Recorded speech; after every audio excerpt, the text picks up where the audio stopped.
ለምን ዋላችሁ እንደምን እግዚአብሔር ይመስገን እንደምን ዋላችሁ ምን እግር ጣላችሁ አረፈሉና እናውራ እሺ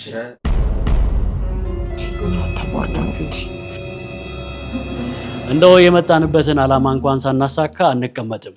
ካላችሁ እንግዲህ የመጣችሁበት ጉዳይ ምንድነው ንገሩን እስኪ እንስማው እንዴ ያው ልጆት ሮዚልከ የመጣንበት አላማ ልጃችሁን ሮዛ ለልጃችን ዳንኤል እንድሰጡን ለመጠየቅ ነው ለትዳር ነው እንዴ ታዲያ ለምክር ቤት አባልነት እናጫውታለን መጠን እሺ ባህሪውስ እንዴት ነው ያመሻል እንዴ ለዛው ቦሌ ላይ ነው ቤቱ መሃል ከተማ ስለሆነ አያመሽም በጊዜ ነው የሚገባው ልጁ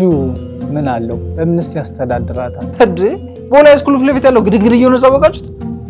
ባለ 20 ፎቁ 24 ነው እንጂ መዋኛ ገንዳ ያለው ምናምን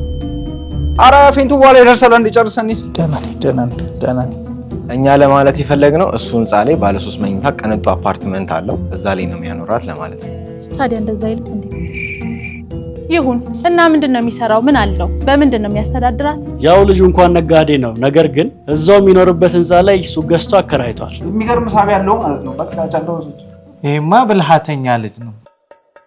በሉ እንግዲህ ልጃችን ለልጃችሁ ፈቅደናል ይሁን ብለናል እና ለቀበጣ በቦሌ መድኃኒዓለም በሚገኘው ሳይታችን ሱቆች 40% ቅናሽ ተደረገላቸው እንዲሁም ደግሞ ቅንጡ አፓርትመንቶች ከባለ 1 መኝታ እስከ ባለ 4 መኝታ ዴማ ሆፕ ሪል ስቴት አቅርቦላቸዋል ዴማ ሆፕ ሪል ስቴት ቅንጦት ይገባውታል